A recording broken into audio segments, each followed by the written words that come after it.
Okay, it's on. All right, so this is Hank's roadmap to success. Sit. And I just want to go over a few things that we chatted about during today's session, just as little reminders to keep him on the, going well, keeping things going strong. So the first thing I want to remind you of is just to watch the video above this one to help him with excitable urination and the jumping up on people. I also want to add an addendum to that since we didn't, he can be in the video, don't worry.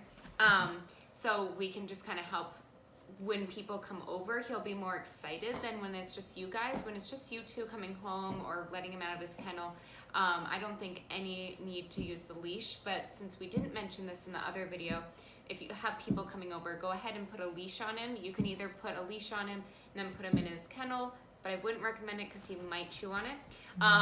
Or as soon as you go to open the kennel, put the leash on so you have control.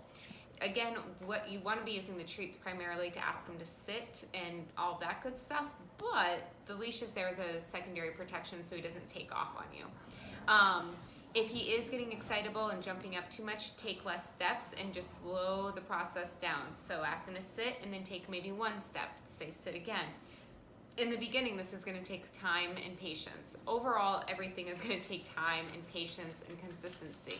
And I know that's hard, but I also want to remind you of another little tip that we talked about is in the afternoons, if that's the time where he's kind of excitable and you need a little break from him, don't feel bad about putting him in his kennel for a couple of hours. That's normal. Most dogs do spend time in their kennels for a couple of hours a day. Also, if you can, get a Kong, put some peanut butter in it in the morning, throw it in the freezer, and then when you give him his kennel time in the afternoon, give him the Kong so he has something to work on. It'll, one, give you a little break, and two, it also gives some mental stimulation for him, which will burn off energy, so it's all good for him. And he'll be excited. You don't have to feel bad because he'll be thrilled to get the Kong. You also don't have to worry about getting peanut butter all over the floor because that'll be safely away in the kennel. So that's just a little extra tip on how to work through that. The other really big thing that's big for Hank here is the petting with a purpose technique. Remember, that is kind of two-pronged where on one side we want to ask him to sit so he's gaining self-control before you let him out of doors, and then before you start petting him. If you ask him to sit and then he does the thing where he puts his head on your lap and he stands up, that's okay, as long as he's not jumping up at you. So he doesn't have to stay sitting the whole time, but to initiate petting, to get you to start giving him affection, he should sit first. If you're consistent with this over time, he'll start walking over and sitting next to you instead of jumping on you because he'll learn that that's the way to get attention. If he is jumping up at you, the other side of petting with a purpose is to try not to give him any attention at all. No eye contact, don't talk to him. You don't want to be saying like, Hank, stop it, Hank, because that'll only reinforce him getting attention.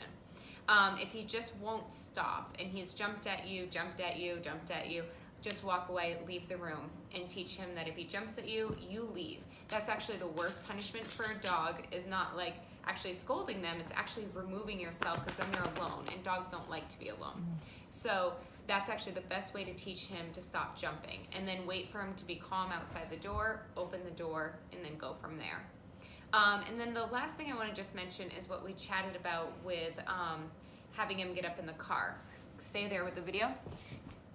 Okay, so just to show you what to do, start off first, get him playing, get him all excited. This is the opposite of everything else. We want that high energy. We actually want to lower inhibition so he's not stressed out or fearful. Get him playing, all excited, put this on the tailgate, flop this part fully down so it's easy. He can just walk by and grab it. Do that about 5 times in a row.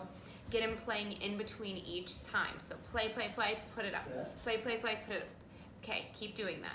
Then eventually you get it to, so it's barely hanging off, and a little more, until it's finally at a position where he has to jump up into the back to get it, but you've gotten him so comfortable with kind of half jumping up that he's getting really comfortable and more confident. You're building his confidence. Always keep him playing. When he does jump up, make it really exciting. Give him treats, give him the toy, play in the back of the truck, whatever that, or the Jeep, whatever it is. Make this a rewarding, fun celebration so he knows that he's a really good boy, he did the right thing. The next big part is, well, there's 2 big parts. One, This probably won't happen overnight, so break this up into a couple of quicker sessions and end on a good note. If he starts getting fearful, make it easier as the last time he does it, so he feels confident as the last attempt, and then next day start again.